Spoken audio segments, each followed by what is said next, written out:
It was like the more that I tried to please her, the more she became disgusted by me. And I was so hot, and I said to myself afterwards, I said, I would never speak the name of this person again. I would never look at this person in their face, and I would never talk about my experience with this person. This part of my life would be as if it never existed. She is dead to me. This is what puts me on the path that I'm on right now. And the reason I never wanted to talk about this is because I don't want to be misunderstood. I don't like being misunderstood. And because of that, I will try and explain this as simple as possible to make sure that the point of this video don't get missed or misinterpreted.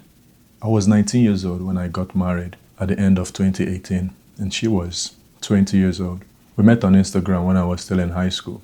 And after high school, that was when we got married. And back then, I was not able to work because of my papers, but I had some connects back then. So I was still able to do something and make money. And I had a family back then. They were like my, kind of like an adopted family of mine. They just took me in, they loved me, and I really loved them. And they helped us back then to get a place where we would stay. See, we didn't have our own place, and they thought it would be a good idea for us to live with another couple. This an elderly couple. They were Christian, and they thought, well, if we live with them, we would have that like a role model. This older couple took us in, and we had a room in their house. This amazing white couple. So they are great people. At the beginning of 2019, she started going to this school. And as she was attending this college, she met the president of the college, who she told me had become like a mentor to her. The president was an elderly man, older like my dad age, or even older than my father. While she was attending the college, she was working as well. And at a point, she decided to stop working. She said, she wanted to be a housewife. And really, she made her decision. She didn't really tell me about it. It wasn't like we had to sit down where she's like, hey, I want to stop working. No.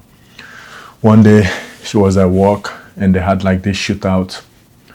And that was the last time she went in. So I didn't really push it. She said she wanted to do YouTube. So I was like, okay, cool. As long as what I'm doing is we can live off of it. And so she started doing YouTube, and I would film for her, and so I was just supporting her with her YouTube, and I was just working, I was just grinding.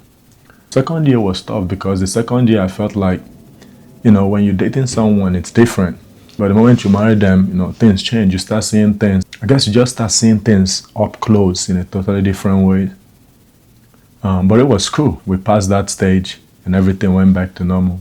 But during that time, as we lived with this couple, my ex and the woman, they didn't really have good relationship for some reason.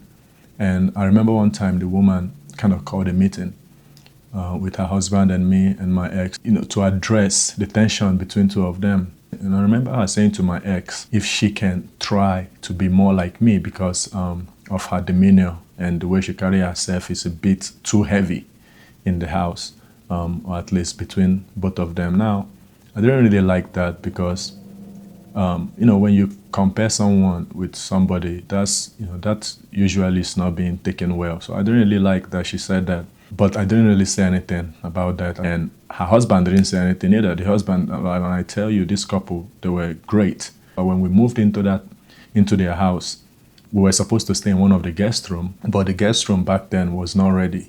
This couple moved out of the master room to let us sleep in their room, on their bed. I mean, that just goes to show you how nice of a people they are and how far they are willing to go just to make you feel comfortable. I never had any negative to say about them. They are really amazing people. After the first year living with them, we moved out. And so we moved out. So as time went on, she would get on the phone and talk with the president. And I never really thought much about it.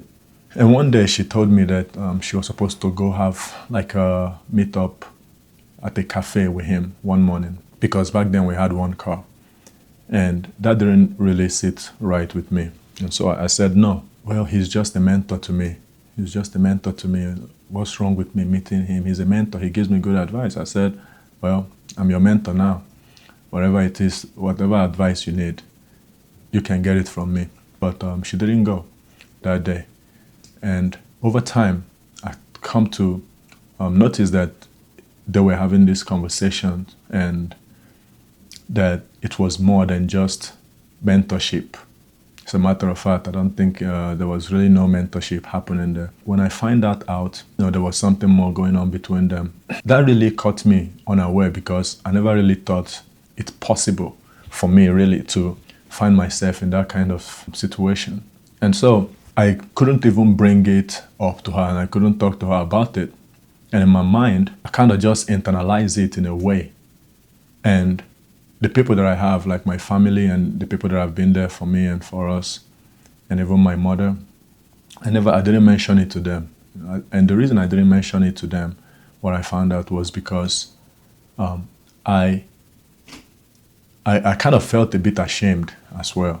And I felt like, man, like how do I tell my mom that, something like this is happening? So I kind of felt ashamed, like, man, like, what? Your wife is having an affair or something. So I didn't want to bring it to those, my loved ones. I didn't want to bring it out. And on the other side as well, I didn't want them to kind of look at her differently. The truth was I didn't know how to handle that situation. When I found out that stuff was happening, the way that I responded to that was, okay, you think you're in control until you find out, your girl is.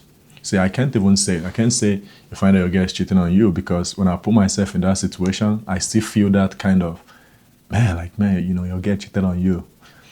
And that's why, I couldn't mention it to anybody back then. But in my head, gradually I started checking out. I never dealt with it. I never addressed the situation. But in my head, I started checking out. And during that time, I started talking to a girl. And in my mind, I was like, yeah, you do your own thing. I'm going to do my own thing. And so I started talking to the girl, and that was my response. That was how I handled it. And back then, you can't tell me anything that, hey, what I was doing too was wrong. No, because to me, it was not wrong. To me, the way I looked at it was, she did it. She started it. She did it. And nobody can tell me how to respond to it. Back then, there was this job I was doing, which I talked about in one of my last video where I quit my job. And the job got too much for me, plus with everything as well going on at home. And I was in a very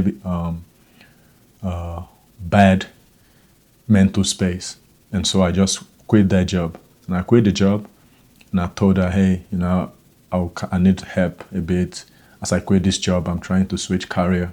So if you can maybe just pick up something to be doing on the side until I finish, learning this skill that I'm about to learn and get a job again. And when I said that, she didn't like it at all. She was like, oh, well, why can't you do your skill? Why can't you learn? And at the same time also be working, like drive an Uber or something. And to me, I was like, what I do is 9 a.m. to 9 p.m. Okay, and I need time to rest as well for the next day in the class. I said, just help out. And eventually she agreed, and she started looking for something. And and as luck would have it, the same day that I started taking the 3-month class, the same day I started was the same day she started her new job.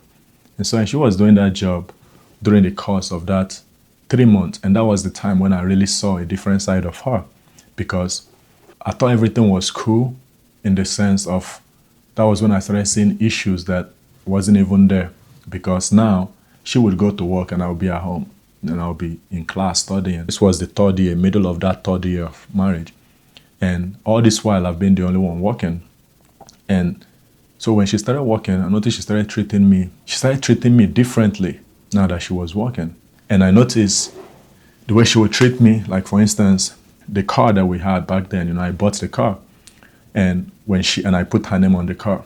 So when she would go to work and come back, let's say I want to go to the gym, she wouldn't let me use the car. She would say, no, you can't use the car. I said, why? She said, because if you want to use the car, you have to put gas in the car. I said, all this while you use this car, I've never asked you once to put gas in the car. You always use the car. And now you want me to put gas to be able to use the car that I bought. That stuff made us, we had an issue. There was one time I was supposed to go shoot this video.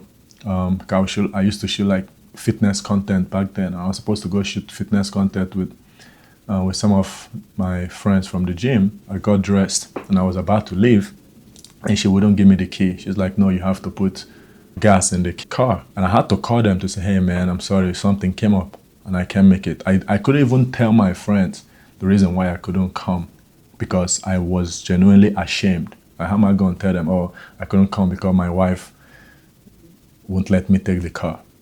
I was genuinely ashamed. And so during that time of me not working, that was when I saw a different side of her. And so I wasn't even going out. So the money that she made, I wasn't seeing it, but at least I also had savings for 3 months back then, because in my mind, I wasn't really sure whether she would get a job or not. But in my mind, I already had savings to kind of cover the bills for the house, for the apartment, and any other bills that might come up. So, and I didn't touch that savings. I was still using it to pay for the rent and any other little things she would chip in, like maybe grocery and stuff like that. But she wasn't really chipping in as much, or like really helping me as much as I actually thought that she would help me. And that was when I realized, I started feeling like, man, maybe it's the only reason that this girl is with me. Like, is it really because of like the things that I do for her? And she didn't really love me for real. I started like internalizing this stuff, and this stuff started messing with my head. And now I started doing everything to please her. I started doing everything to please her. Like when she go to work, before she come back, I will clean everywhere and I will make food. And now I started I started losing myself. It was like the more that I tried to please her, the more she became disgusted by me. The more that I tried to do things to appease her, to make her love me, the more it's like she's turned off by me. And so I just locked in, I grinded. And on the 3rd month, once I graduated, during that course, before the end of that 3rd month, I got a job. And when I got a job, as I was about to start the job, and she was excited, oh, you got a job, she was excited now. And I started seeing like her energy change a bit. That was when I realized that she lost her job 2 months into me learning that code. So it was a 3-month process. She started the job on the 1st month, and she lost her job after the 2nd month. But throughout that process, the 3rd month, she kept going to work, or every morning she would leave the house. And so I was asking her, so where were you going? Every time you leave the house, where would you go? And why didn't you tell me that you lost the job? And the way that I look at her, I don't really believe in karma, but the way that I look at her was, man, like this girl was treating me bad because now she was the one making the money. And so she started treating me differently. She started looking at me probably like worthless and useless. And I kind of felt like God was like, okay, I'm going to just let you work for a while until he can get something that he's doing. And the moment I give him something, I'm going to take away your job. Since you changed, you switched up. Well, that was the way I kind of like thought in my head. I'm like, yeah, maybe that's probably God like dealing with her for how she treated me during that time. And so to find out that every morning that she left, she wasn't going to work. And I thought she was at work. She would go meet that president. So as I started my new work, I stayed home to work that day. I think that was one of the days where I actually stay home. I work, because back then it was hybrid, and I would work from home that day. But she didn't know what my schedule was like. It was a new job. And that morning, she came out from the room and she saw me in the living room, and she said, oh, you're here. I said, oh yeah, I'm working from home today. She said, oh, okay. And she came, she gave me a hug, and she went back into the room. So as I walked a bit, I walked into the room, and she was there lying down. I gave her a hug. When I gave her a hug, I laid on her chest to chest, and her head was facing this way, and my own head was facing the other way. And I saw her phone right there. So I just took her phone, and I unlocked it, and I went on WhatsApp. And when I went to WhatsApp, I saw a notification from that man. And so I just tapped the message, and I was reading the message, and I saw the message she sent to the man that morning, telling the man, oh, it's such a bummer he's here. He's not going to work today, so I don't think I can see you today. And the moment I saw that stuff, like my heart just I literally felt my heart like shattered. And it really wasn't because of the fact that I know or I read it, because like I said, I already know something was happening. But looking at that particular message, because I didn't even know that they were messaging on WhatsApp. I don't even know why I went to the WhatsApp that day. What really hit me hard, hit me in a different way, more than the finding out about the affair, was when I saw them talking about me. That was the stuff that kind of hit me hard. It's not just that, oh, she's doing whatever she's doing, but it's the fact that they are talking about me and making jokes about me. That's next level to me. My heart started pounding, like pounding out of my chest. And she could feel it, my heart pounding on her. And all of a sudden, she just jumped up. It's like something in her mind told her. She just knew that I've seen the messages. She jumped up and she saw the phone in my hand. She saw the WhatsApp message open in my hand. The first thing she said to me was, why are you on my phone? And I just dropped the phone. I got up and I walked out. And I went to my sister's place. And as I was at her place, my ex, her mother called me. Before the mother called me, my ex kept ringing my phone, calling, blowing up my phone, but I didn't pick up, I didn't respond. In my mind, I was thinking, yeah, the mother has to know, because the mother never called me. As a matter of fact, during the time of our marriage, the mother has never really been on our side. And the mother was really involved in our marriage. She didn't even come to the wedding. And so when the mother called me, I picked up the phone and I answered, and the mother said, hey, son, I was just calling you, just want to check up. Is everything okay between you and my daughter? I said, oh yeah, everything is okay. I said, is everything okay? Why are you calling? I thought maybe she would tell me something, but she didn't say anything. She said, okay, that's cool. I just checking up on you, praying for you. So when I went back home later, the daughter apologized. She apologized to me. Like I said, I already knew that she was doing stuff, and in my mind, that stuff kind of made me check out. I just didn't know how to deal with it. And because of that, while she was apologizing, I said, well, you have to tell your mom. Did you tell your mom? She said, no, I didn't really believe. I said, well, you have to tell your mom. You have to, because, you tell your mom everything. I remember we called the mom, and the mom found out. And this is the message that, because we got on the phone and we spoke to the mom, and this is the message the mom sent to me.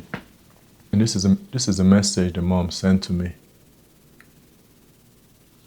And the mom said, I've been praying for you and my daughter's marriage. It's something I always do. I pray that you all work it out. Please try your best to save my daughter and your marriage. My heart is breaking. And that was September 2022. And so during, I think about October, November, she would travel and visit her mother.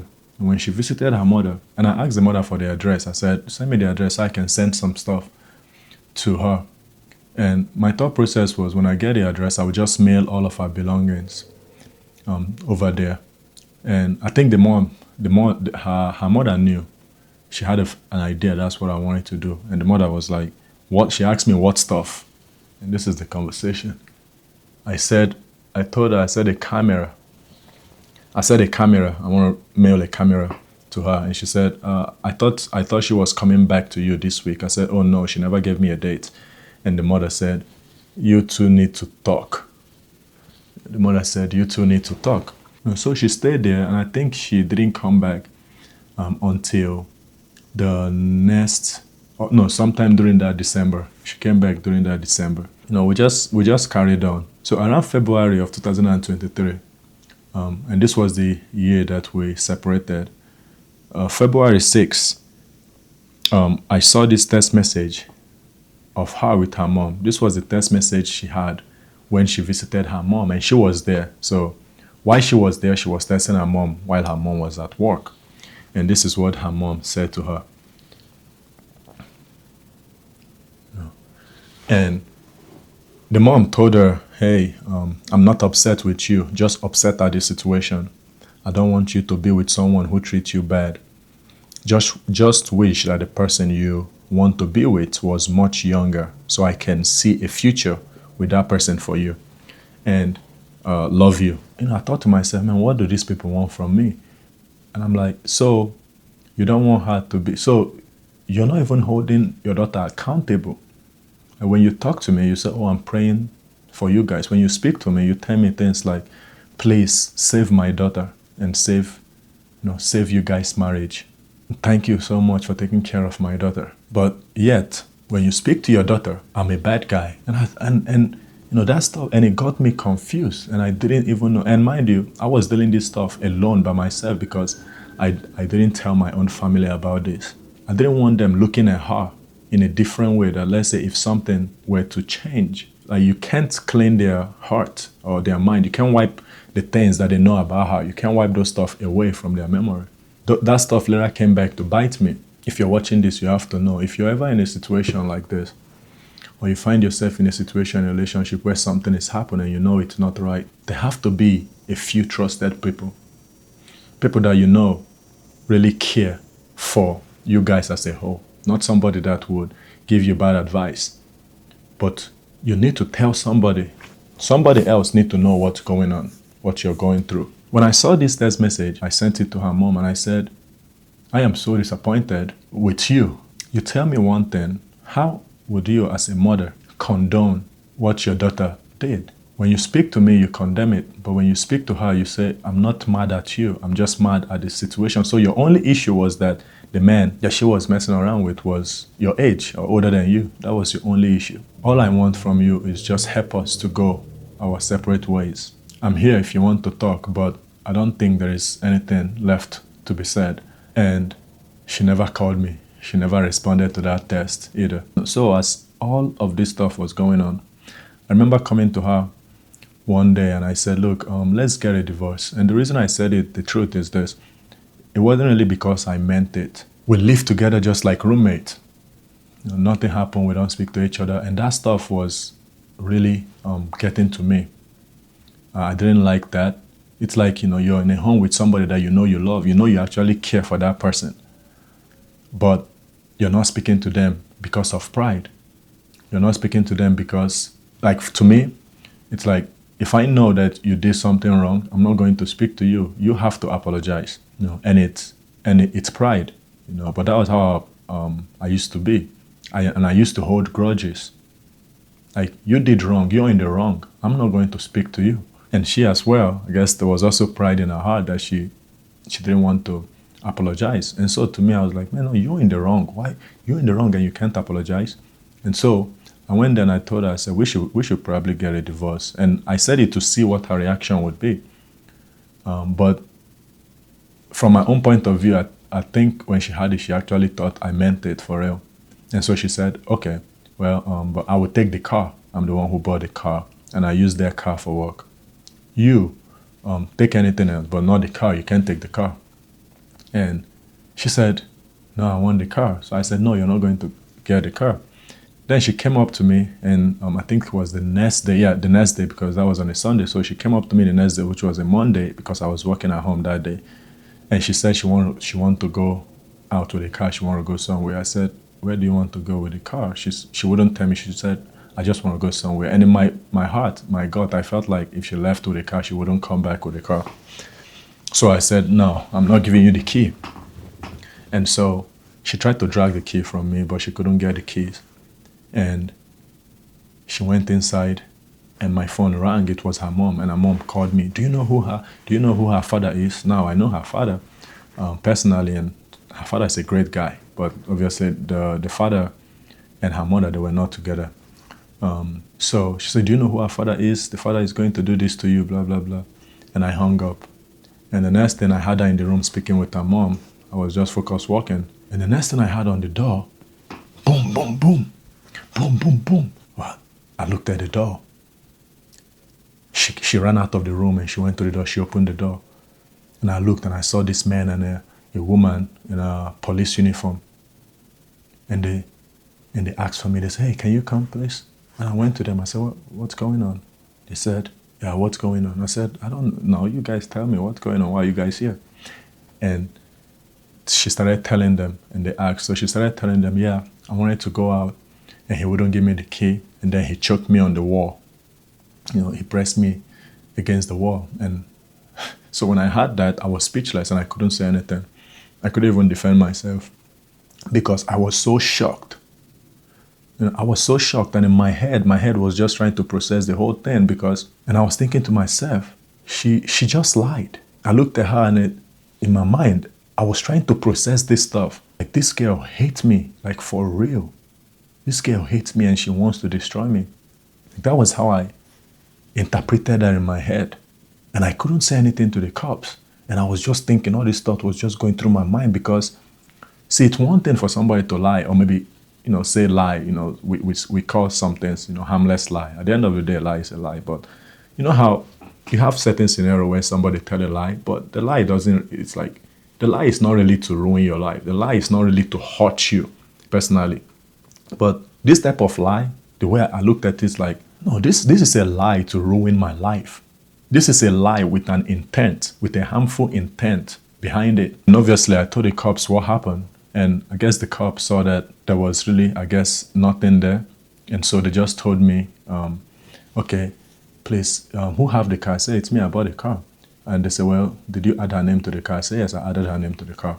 And the cops said, well, it's your right. You don't have to give the key if you don't want to. But at the same time, just as you have right to have the car, she also have the right to own the car, so to use the car. And she wants to go to the pharmacy. She said she's having an allergic reaction. I said, well, she didn't tell me she wanted to go to the pharmacy. She didn't tell me she's having an allergic reaction. And look at her. Does she look like somebody having an allergic reaction to you? You're having an allergic reaction, but she called you guys and she didn't ask you guys to take her to the hospital, to the chemist to buy allergic medicine or anything like that. So the cop told me, look, just give her the car keys. And I was like, oh, okay, cool. And that was a mistake that I made. But obviously, I just give it up. I'm really not one to cause unnecessary issue. Plus, we tend to listen to our elders. So when the cops said give her the key, so I gave her the key. She left and she didn't come back. I didn't see her for the next 3 days. After she called the cops, that one for me was something that I was like, oh no, because that hits me in a totally different way because now I saw this person as somebody who is coming after my life. So I became afraid of her. So when she came and she knocked, I didn't open the door. I didn't open the door. I'm like, man, this is the same person who said I put my hand on them, and now they want to come into the house when I'm alone. And I was afraid. I said, no, I'm not going to open this door to her because if she come this time now and she accuse me now again, who's to say this time they will not arrest me if something happened, if maybe the way she might. So I was like, no, I'm not opening this door. So I didn't open the door. And she tried to unlock it with her own key, and I kind of like lock it from inside. She walked away, boom, boom, boom on the door. So I walked to the door and I looked through the people and I saw some cops. So I opened the door and the cops, they came in. They said, oh yeah, she wanted to come in and you wouldn't let her in. And well, now I opened the door to the cops and she said, she took out like a restraining order on me. And that came as a shock to me. So during that time she was gone, I came to find out her mom told her to go take a restraining order for me, out on me. And I didn't know the way that restraining order work here is once you're family and somebody just go to take out the restraining order, they will give the person the restraining order for 30 days, temporarily restraining order. They will put it on you. It doesn't matter whether it's true or lie, they will just give it to that person.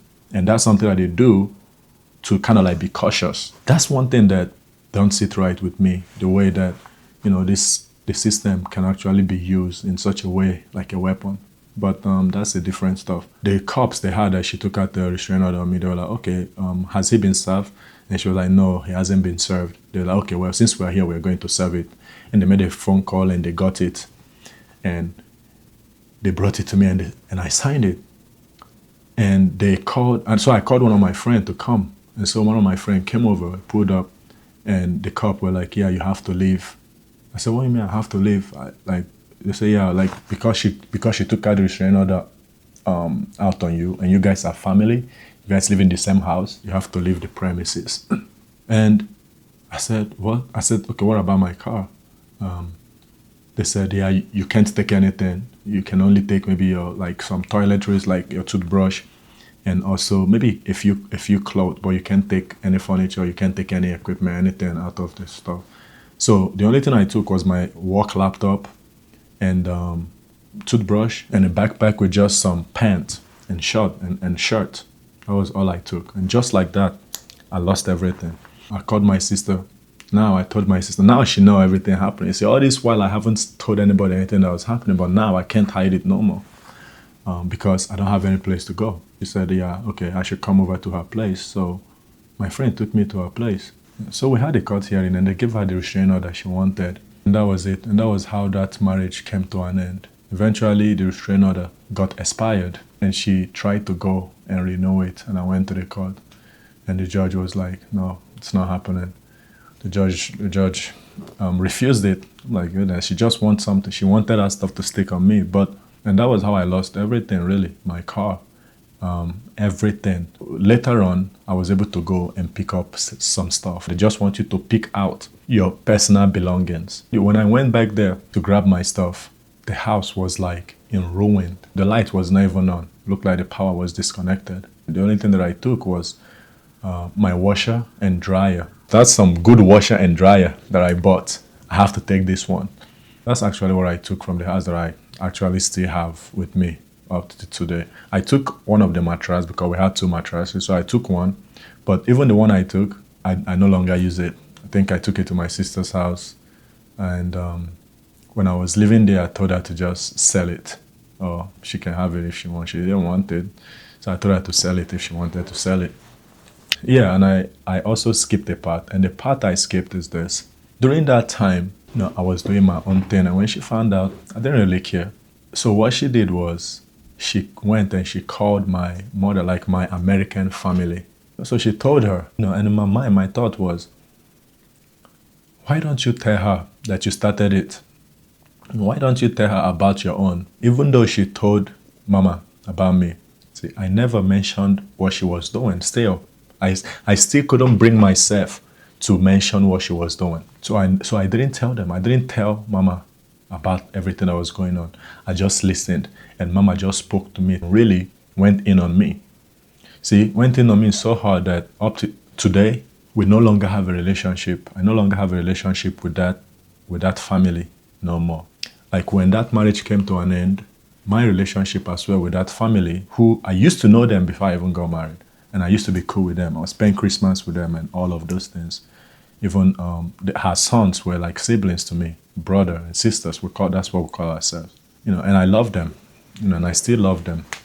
But during that time, I was also disappointed in them. At least I felt like, oh yeah, I really wasn't family. Mama had a biological son, to which I thought, man, if that was your biological son, there's no way you're turning your back on your biological son. When somebody is your family, you really need them when you're down. Like that's really when family show up. People that stick around you, that's family.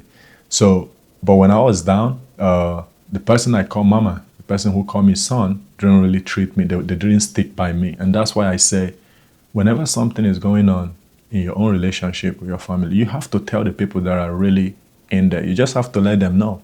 Because if you don't let them know, and there's no telling how things might go.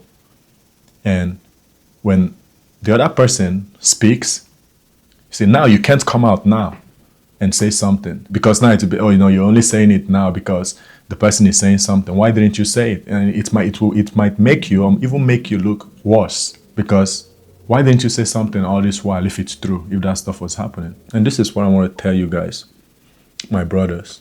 Before you choose a woman to marry, know the source. Know the mother, know where she comes from. And you think you're about to marry Saint Mary or Virgin Mary. You think you're going to be the knight in a shining armor. You think it's going to be different. No. Because you have to understand we live in a broken world. And because we live in a broken world, there are broken people. And broken people give birth to broken babies. And broken babies grow up to become broken adults. And they marry broken people, or they marry people who are not broken, who are not so broken because maybe they've healed, or you see, God has kind of fixed them. But then it's really easy for the brokenness to come to someone who is not broken. The Bible says, do not be deceived. Evil company corrupts good manners. But you see, when you're in love, you're looking at it and you stop thinking. Everything that you know, you let it go out of the window. So, and I'm here to tell you, I'm here to remind you, you are not about to change any woman. Look at the family that she comes from. Look at the mother. See the things that they talk about and see how, when you know for a fact that, man, what the mom did is wrong. But see how she take the mom's side. When you meet them and you see that her and her mom, they are clashing head over things. Because when I met my ex, her and her mom, they were clashing their heads.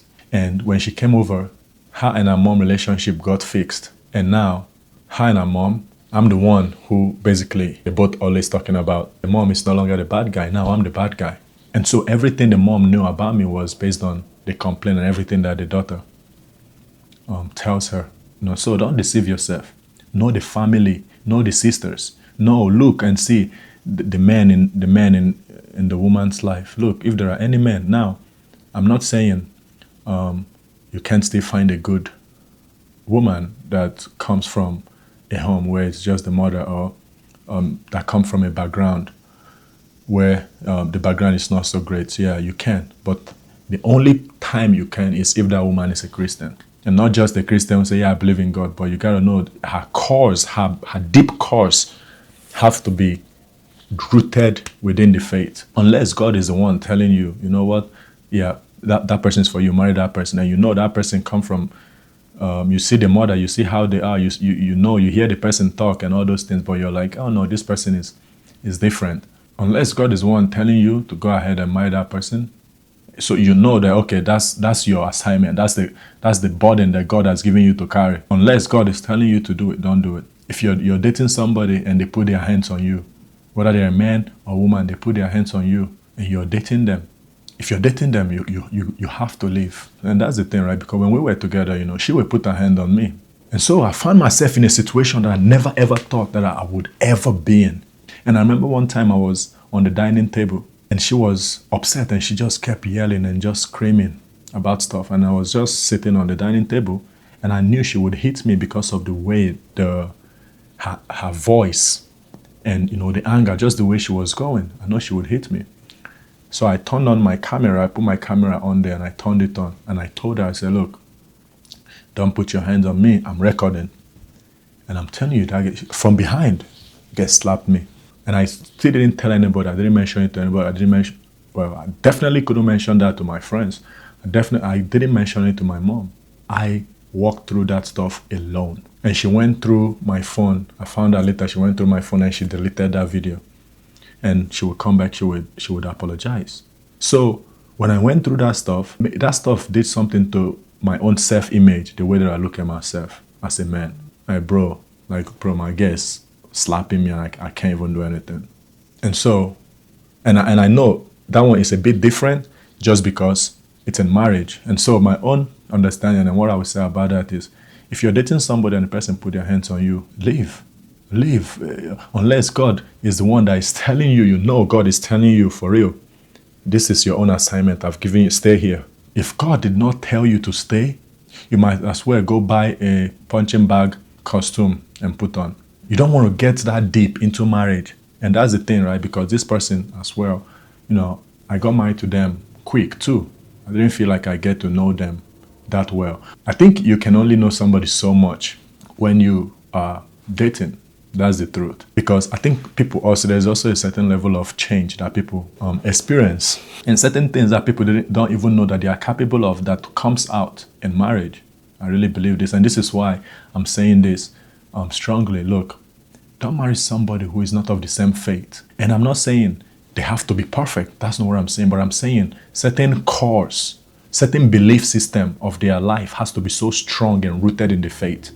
That's the foundation, at least, that you should look for. If that person don't believe in the same thing that you believe in, there is nothing stopping them from ruining your life. What is stopping them from crossing the line and lying on you to ruin you, to destroy you?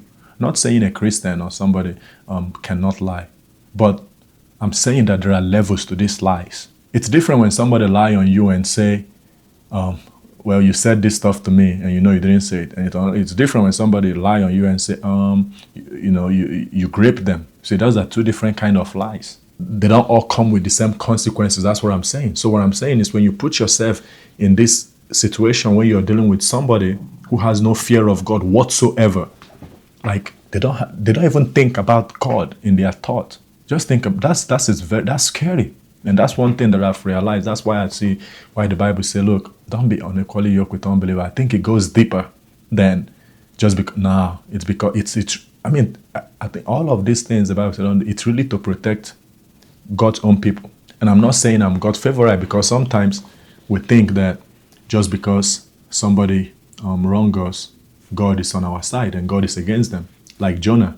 When Jonah went to Nineveh, God said, Jonah, go to Nineveh. Jonah was like, God, no, you're going to forgive these people. Don't forgive these people, And Jonah was upset because God forgave them. Because Jonah was like, man, look at all the wrong these people did. All these things, and you want to forgive them? See, because God is not a man. God doesn't move based on emotion. You're not the main character, God is. So you might be looking at somebody and saying, oh man, I can't believe this person do this. Let me tell you, you don't know what you would do until you find yourself in a situation. Some people look at people and say, oh man, this person does meth, or this person take coke. Oh man, I just do weed. You just do weed because that's the only thing you can afford. Until life hands you everything, and then you do what it is that you can do, and you see what it is that you can do or not do with it, then you can say, well, that stuff is not for me. So just because people hurt you, don't come here and think that now God is on your side and God is out to get all the people that hurt you. No. His love is spread out to everybody. That's why you have to make your own decision. You go ahead, you make decision without him. And now the consequences are coming and you're like, oh, God, this person did this to me. Look, when I went through what I went through, I was bitter for real. I was like, there ain't no way. And I was thinking to myself, yeah, well, God will get you, because that's the only thing that I had now. Mind you, while I was in this relationship, I turned my back on God. I wasn't even rolling with God. But now I'm back thinking, oh man, because the pain and everything drew me back to God. And I was like, God, because that was all I had. No car, nothing. I couldn't go out. So I was forced to sit my butt down. I couldn't go nowhere. So everything I had I was at home. So I had to spend time with myself.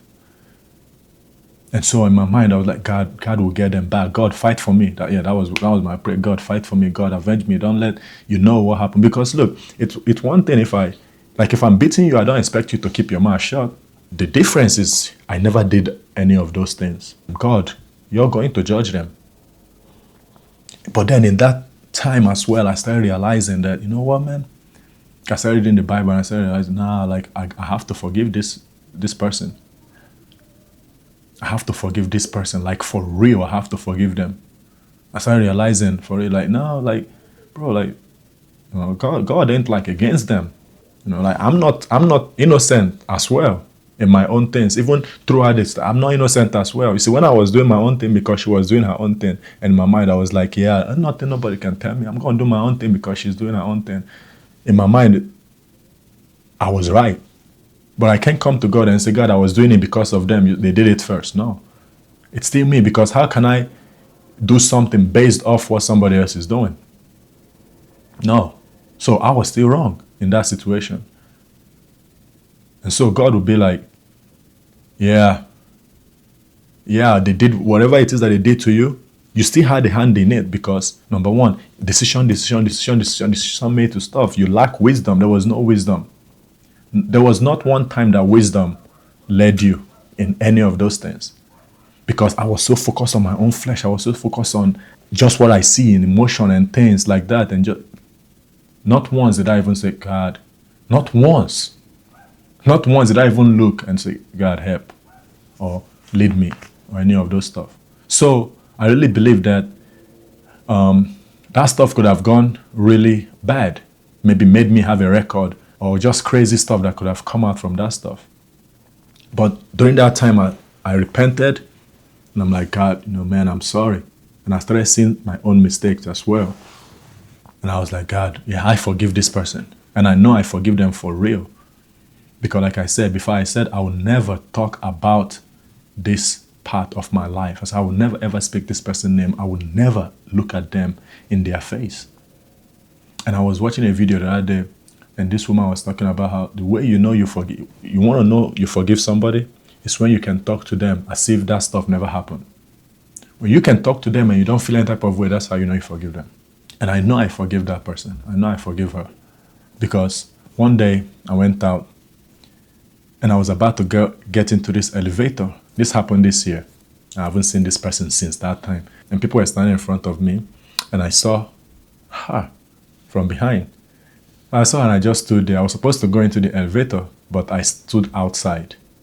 So she didn't know that was me standing behind her. So she walked in. As she walked in, she turned around and I was outside and she looked and she saw me and I was looking at her straight. I just looked at her straight in her eyes. As I was looking at her, I realized in my heart there was no single atom of hatred. So, and I know, yeah, I've forgiven this person for real. But one thing that I can never do is that relationship can never be what it used to be. I can never, ever put myself in a situation where it's just me and that person because I genuinely fear this person. And I know some people will listen to this and say, no, I'm not going to get married. That was my thought afterward. No. Especially when I saw the way that somebody can just say something and the system kind of run. I'm like, man, there's no protection. So all somebody has to do is just say something. And so because of that, I said, no, this is not for me. But if you watch this video and you come to that conclusion not to get married, you have misunderstood this video and you do not understand the purpose of what marriage is supposed to be. And so you're looking at marriage wrongly. What marriage is supposed to be, marriage is a place where you raise godly offspring. You give birth to godly offspring and you raise them up to become godly individuals through which God will spread out and populate the earth. That's the purpose of marriage. That's the purpose of family. So, yes, marriage is not a place where you go and be happy. You can be happy, but it won't be a result of you trying to get happiness from the marriage. You can be fulfilled, but it won't be as a result of you trying to find fulfillment from the marriage. Because now you're using marriage as a tool. You're starting to use it as something that it's not supposed to be. That's not what God created it for. God did not create marriage to give you happiness. God did not create marriage to give you fulfillment or to give you identity. All of these things, happiness, fulfillment, identity, these things come from you having a relationship with God. Marriage is just a tool of God with a purpose so that God people will populate the earth. That's really what marriage is about. So when you look at it that way, that changes how you pick who you want to marry. You see? But if you're looking at marriage as something where, oh, this is where I come and I realize, this is where I come and I chill, that also will determine how you pick who you pick. Because you're not picking somebody that you would raise godly offspring with. But that's what marriage is about, and that's what I want you to hear. And that's the point that I don't want to fall in between the cracks here. So if you've watched this, I just want to thank you. And I also forgot this. As I was thinking about making this video, and I was saying, I don't want to make this video because number one, this is a bit raw and this is a bit vulnerable to the next level. I thought to myself, okay, if I make the video, I will get to a part where I'm talking about the man whom she had an affair with. And I thought to myself, okay, when I get to the part, I will show the picture of the man. And then I thought to myself, no, don't show the picture of the man. And then I said, yeah, but I don't care. I'm going to show the man. I'm going to show his picture. And that was when the moment I said that was when I realized that, bro, I haven't forgiven that man.